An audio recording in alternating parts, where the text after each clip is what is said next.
নমস্কার সকলকে। আগের ভিডিওতে আপনাদের সাথে ভাগ করে নিয়েছিলাম আমাদের ঋষিখোলাতে ঘুরে বেড়ানোর অভিজ্ঞতা। সেই ভিডিওটা না দেখে থাকলে অবশ্যই দেখবেন। আর আজকের ভিডিওতে থাকবে আমাদের ইস্ট সিকিম সিরিজের ডে 4 আরিতার এবং রেনোকের বিভিন্ন জায়গা ঘুরে দেখা। উঠে পড়েছি গাড়িতে, বেশ কিন্তু গাড়ি একটু লেট করে এসছে, আমাদের ঘড়িতে বাজছে 10:50। তো দেখা যাক কতক্ষণে পৌঁছায় আরিতারে। আজকে তো অনেকগুলো সাইট সিন করার স্পট আছে, তো এক এক করে দেখতে থাকি কি হয় এরপর। ঋষিখোলায় ঋষি ইকো ট্যুরিজম লজ যেখানে আমরা ছিলাম সেখানকার বৃত্তান্ত তো আগের ভিডিওতেই জানিয়েছি। আবার ঋষি নদীর ওপর থেকে আমাদের গাড়ি এরকম অ্যাডভেঞ্চার করতে করতে পৌঁছে গেল আমাদের ফার্স্ট ডেস্টিনেশন। বেশি কিন্তু দূরত্ব না ঋষিখোলার থেকে, তাই আমাদের খুব একটা সময় লাগেনি। গাড়ি তো আমাদের ছেড়েছিল সকাল 10:40 নাগাদ এবং এখানে প্রায় 11টা নাগাদই আমরা ঢুকে গেছি। যেহেতু ওয়েদার ভালো ছিল, খুব সুন্দর কিন্তু ভিউ দেখা যাচ্ছিল।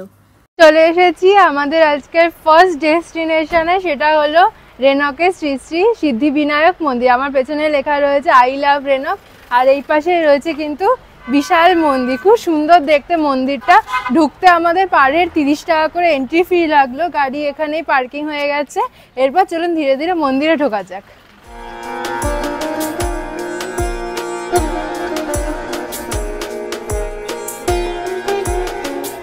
আমার পেছনে এখন দেখতে পাচ্ছেন সেই সিদ্ধিবিনায়ক মন্দির। একদম কিন্তু উপরে গণেশজির একদম অনেকগুলো হাত যুক্ত একটা মূর্তি আছে। আর সবচেয়ে বেস্ট পার্ট হলো মন্দিরের একদম বাঁদিকে কিন্তু খুব সুন্দর যে আমাদের সমুদ্র মন্থন হয়েছিল, সেই সমুদ্র মন্থনের কিন্তু একটা পুরো এখানে স্ট্যাচু বানানো রয়েছে বিশাল বড়। তো সেটা দেখতেও কিন্তু ভীষণ ভালো লাগছে।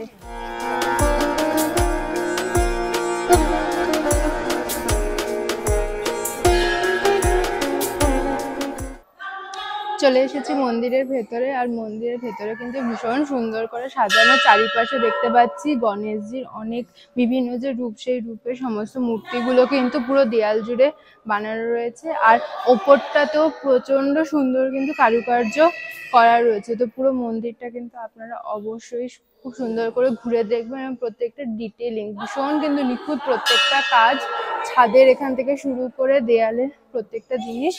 এবার আপনাদের এখানকার যে গণেশ মূর্তি আছে সেটা দর্শন করিয়ে দিই, চলুন।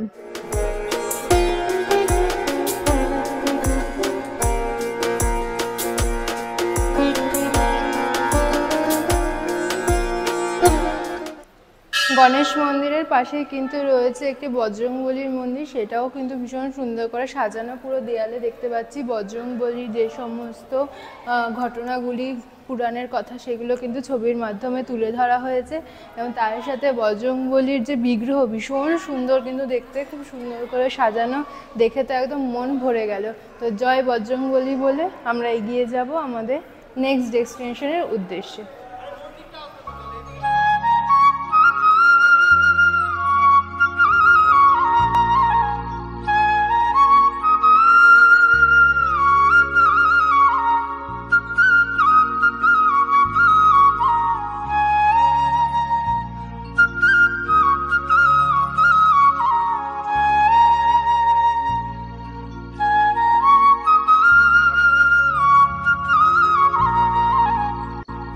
চলে এসেছি আজকে আমাদের সেকেন্ড ডেস্টিনেশন। একটা ভিউ পয়েন্ট রয়েছে। ড্রাইভার দাদা তো বললো প্রায় 150 সিঁড়ি উঠে উপরে যেতে হবে ভিউ পয়েন্ট দেখার জন্য।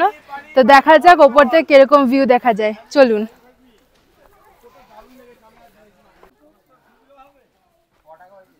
এই মানকিন ভিউ পয়েন্টের একদম মাঝামাঝি জায়গায় এসছি, আর দেখলাম এখানে একটা ক্যাফে মতো আছে, একটা রেস্টুরেন্ট মতো আছে। সেখানে কিন্তু অনেক খাবার টাবার পাওয়া যাচ্ছে। এখানকার আমাদের যারা গ্রুপ মেম্বার ছিল তারা আবার চা কিনেছে এখান থেকে। আর সবচেয়ে বেস্ট হলো চারিপাশে প্রচুর কিন্তু ফুল গাছ লাগানো রয়েছে, ভীষণ সুন্দর লাগছে। আর এখান থেকেও কিন্তু হালকা একটা ভিউ পাওয়া যাচ্ছে। এরপরে আরো সিঁড়ি আছে, আরো সিঁড়ি বেয়ে কিন্তু একদম উপরে উঠতে হবে ভিউ পয়েন্টটা দেখার জন্য। তো এখানে আগে ফুল টুলগুলো দেখে নিই, আর এখান থেকে মোটামুটি একটু স্ন্যাক্স খেয়ে তারপর যাবো আবার ওপরে। ক্যাফে থেকে হেঁটে চলে এসেছি কিছুটা, আর আমার পেছনে কিন্তু পুরো সিঁড়ি রয়েছে। এই সিঁড়ি ধরে কিন্তু আপনাদের ওপরে উঠতে হবে ভিউ পয়েন্ট দেখার জন্য। আর ওখানে কিন্তু এন্ট্রি ফি রয়েছে 10 টাকা করে। তো 10 টাকা এন্ট্রি ফি দিয়ে আপনারা উপরে ভিউ পয়েন্ট থেকে পুরো এখানকার 360 ডিগ্রি ভিউ পাবেন। তো চলুন আপনাদের এখন সেই ভিউটাও দেখানো যাক। মানকিন ভিউ পয়েন্টের ওপর থেকে পুরো আরিতার লেকের কিন্তু খুব সুন্দর একটা ভিউ দেখতে পাওয়া যায়। তাছাড়া আরিতারের এখানে যে সমস্ত ছোট ছোট গ্রামগুলো আছে সেগুলোও কিন্তু খুব সুন্দর দেখা যায়।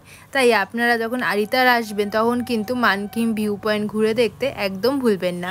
আমাদের সমস্ত গ্রুপ মেম্বাররা এখানে দাঁড়িয়ে কিন্তু সুন্দর সুন্দর আমরা ছবি তুলেছি এবং ওপরে কিন্তু ছোট্ট একটা মন্দিরও ছিল। সেখানে প্রণাম করে এরপর আমরা এগিয়ে যাব আমাদের পরবর্তী ডেস্টিনেশনের উদ্দেশ্যে।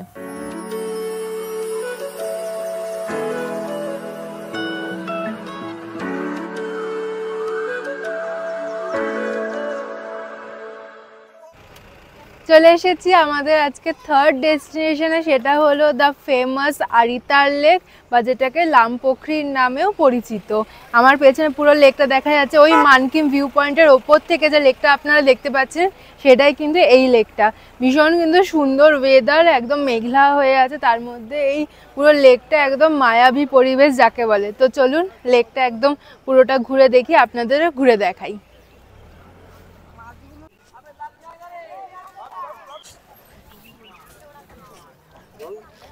এখন এই পুরো লেকে দেখতে পাচ্ছি অনেকেই কিন্তু বোটিং করছে, আর লেকের পাশ দিয়ে হেঁটে যেতে কিন্তু ভীষণ ভালো লাগছে। একদম সবুজ জল আর চারিপাশে কিন্তু পাইনের বন, তো সব মিলিয়ে দেখতে দারুণ লাগছে।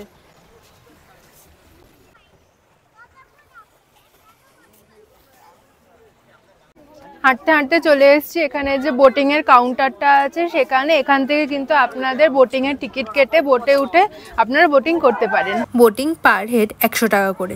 ওই যে আপনারা উপরে দেখতে পাচ্ছেন ওইখান থেকেই কিন্তু আমরা এর আগে ভিউ পয়েন্ট থেকে দেখেছিলাম এই লেকটা। একদম এখান থেকেও কিন্তু দেখা যাচ্ছে। আর সব থেকে ভালো হচ্ছে এখান থেকে দেখতে পাচ্ছি ওপরে একটা মনেস্ট্রি রয়েছে এবং তার একদম কিন্তু সোজাসুজি নিচেও রয়েছে একটা এরকম মনেস্ট্রির মতোই করা। খুব সুন্দর কিন্তু লাগছে দেখতে। ওপরে মনেস্ট্রিটাতে হয়তো পুজো হচ্ছে, ঘন্টা বাজছে। আর নিচেরটাতেও কিন্তু বসার জায়গা মতো আছে, সবাই ওখানে গিয়ে ওপর থেকে বসে কিন্তু লেকের একটা খুব সুন্দর ভিউ নিচ্ছে। আমরাও এখানে হাঁটছি, আর আজকে ওয়েদারটা এত সুন্দর, একদম রোদ নেই কিন্তু একদম মনোরম হাওয়া দিচ্ছে, ভীষণ ভালো লাগছে। চলুন আর দেখি কি কি দেখা যায় এখানে।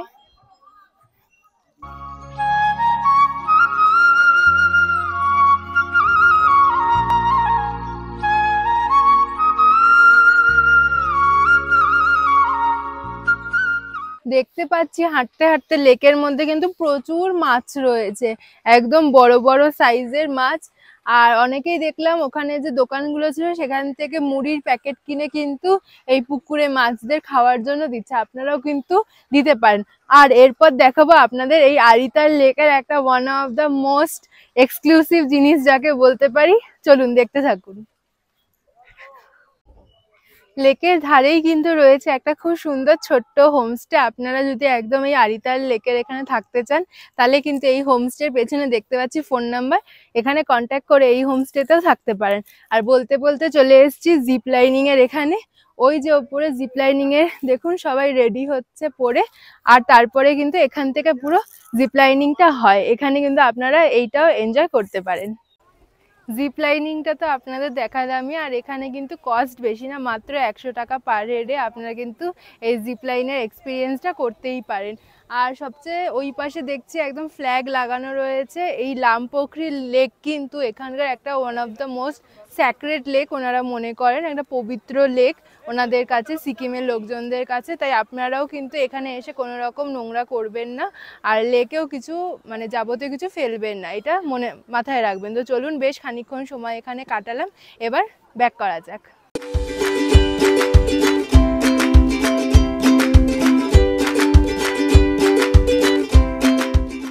দেখতে দেখতে চলে এসেছি রংপো মার্কেট। এটি কিন্তু সিল্ক রুটের গেটওয়ে নামেও পরিচিত। সমস্ত কিন্তু পারমিট এখান থেকেই করা হয়। আমরা একটা দোকান দেখে ঢুকে পড়লাম ওখানের মোমো ট্রাই করার জন্য। ভীষণ কিন্তু ভালো খেতে মোমোটা। আর সেই মোমোর দোকানের পাশে একটাই কেক পেস্ট্রির দোকান ছিল। এখানকার দই বড়া লস্যি দুটোই ট্রাই করেছি, ভীষণ কিন্তু ভালো লেগেছে। এখানে আমাদের রংপোতে বেশ কিছুক্ষণ অপেক্ষা করতে হয়েছে পারমিটের জন্য। দেখলাম একটা প্রিপেড ট্যাক্সি কাউন্টার ওখানে ছিল, আপনারা এখান থেকেই কিন্তু ট্যাক্সি ধরে এরপর লিংথাম বা জুলুক যেতে পারেন। আমাদের লিংথামে স্টে ছিল, তাই আমরা পারমিট ওখান থেকে কমপ্লিট করে চলে এসেছি লিংথামের হোটেলে। ঢুকে পড়েছি আমাদের আজকের যে হোটেল, সেখানে নাম কিটেল ক্র্যান্স রিট্রিট, এটা লিংটামে অবস্থিত। তো আজকে আমরা এখানেই নাইট স্টে করি। রুমটা তো বেশ বড়, স্পেসিয়াস। এদিকে একটা ডাবল বেড রয়েছে, ওদিকে একটা সিঙ্গেল বেড রয়েছে। সবচেয়ে বেস্ট হচ্ছে এখানকার ভিউ, সেটা দেখাই। এই যে বড় বড় এরকম জানলার কাঁচ লাগানো রয়েছে, একদম কিন্তু খুব সুন্দর এখান থেকে ভিউ দেখা যাচ্ছে।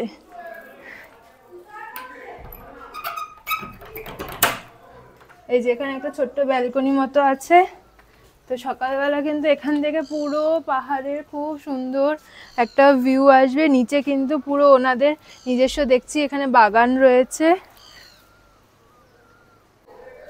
এবার আপনাদের এখানকার বাথরুমটাও দেখিয়ে দিই। একদম কিন্তু পরিষ্কার বাথরুম, সাথে দেখছি গিজারও রয়েছে। তো সব মিলিয়ে কিন্তু হোটেলটা বেশ সুন্দর। এবার আমরা যাব এখানে লাঞ্চ করতে। ঘড়িতে বাজছে প্রায় 3:30। তো লাঞ্চটা সেরে নিই, সেটা রিভিউ আপনাদের সাথে শেয়ার করব। তো চলুন।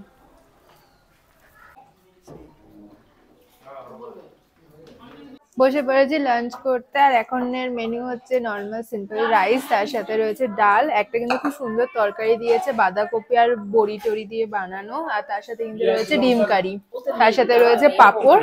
তো আমি একটু এখানে যে তরকারিটা ছিল সেটা একটু ট্রাই করলাম, ভীষণ ভালো খেতে একদম। কিন্তু ওনাদের এখানে দেখলাম বাইরে অর্গানিক ওরা তৈরি করছে বাগানে, সেইগুলো দিয়ে কিন্তু তরকারি বানানো, তো টেস্ট অসাধারণ।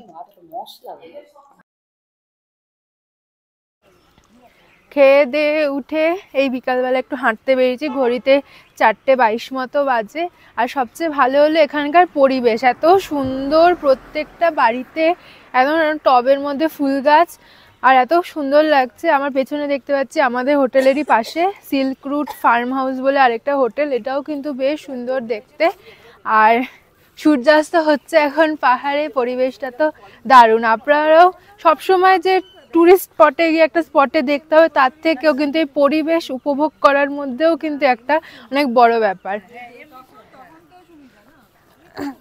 বেশ কিছুটা হাঁটতে হাঁটতে দেখলাম আমাদের এই হোমস্টের সামনেই কিন্তু এরকম একটা ভিউ পয়েন্ট মতো করা রয়েছে, এরকম পতাকাগুলো লাগানো, সিকিমের যে ফেমাস, তার সাথে কিন্তু পিছনে দারুণ সুন্দর ভিউ দেখা যাচ্ছে।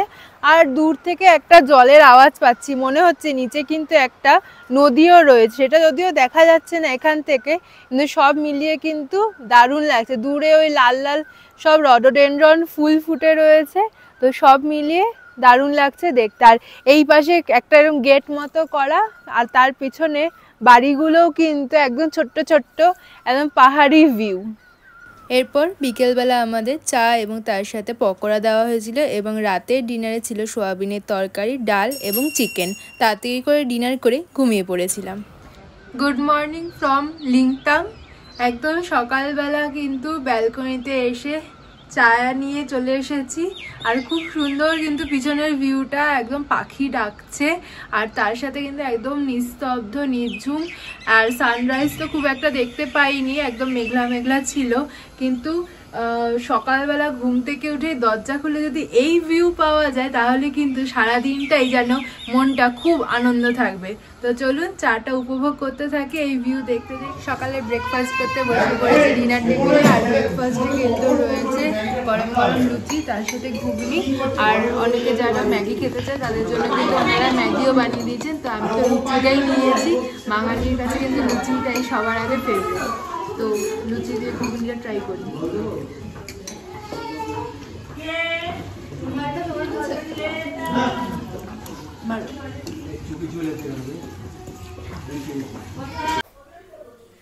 আমাদের তো ব্রেকফাস্ট কমপ্লিট হয়ে গেছে, আর ব্রেকফাস্টের তো আগে শেয়ার করলাম, এক্সপিরিয়েন্স তো খুব ভালো। তো আমরা এখন এখান থেকে চেক আউট করে বেরিয়ে যাব। তার আগে পেয়ে গেছি এই যে রিসর্টের ওনার সেই দাদাকে, তো দাদার সাথে একটু কথা বলে নেব।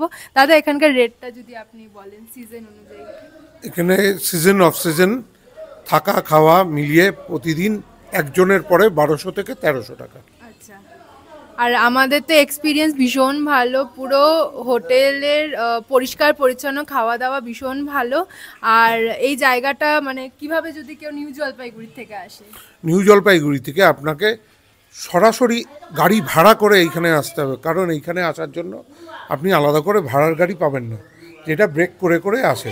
আপনাকে গাড়ি করে এনজেপির থেকে অথবা শিলিগুড়ি থেকে অথবা বাগডোগরা থেকে সোজা গাড়ি করে লিংতাম আসতে হবে। তো এটা মানে পুরো অফবিট প্লেস, বুঝতেই পারছেন, আর খুব সুন্দর পরিবেশ। আপনারা কিন্তু অবশ্যই একবার যদি লিংতাম বা সিল্ক রুট করছেন অবশ্যই কিন্তু এখানে স্টে করতে পারেন। ফোন নাম্বারটা যদি একটু বলে দেন। ফোন নাম্বার আমাদের 9836385508, 870033885556। আমি লিখে দেবো ফোন নাম্বারটা ডেসক্রিপশন বক্সে। দাদা ভীষণ ভালো, ওনার ব্যবহার খুব ভালো, আমাদের সমস্ত যত মানে প্রয়োজন ছিল উনি আমাদের মিটিয়েছে। তো দাদার সাথে অবশ্যই কিন্তু যোগাযোগ করে এখানে আপনারা অবশ্যই স্টে করতে পারেন। থ্যাংক ইউ, ধন্যবাদ।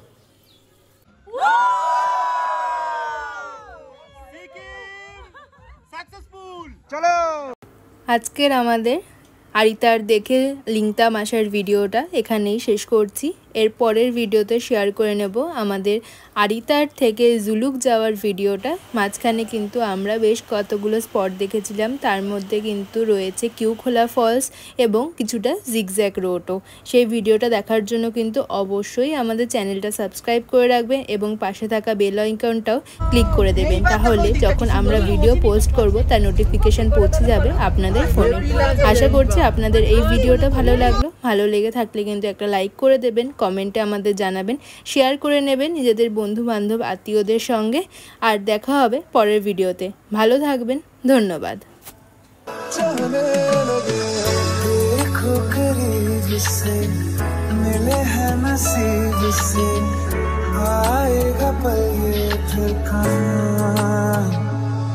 मैं तो तेरे नाल ही रहना जी, हर गम संग तेरे सहना जी। जो जग से कहा ना जाए वो मुझको बस तुझसे कहना जी। वो नज़्म नज़्म सा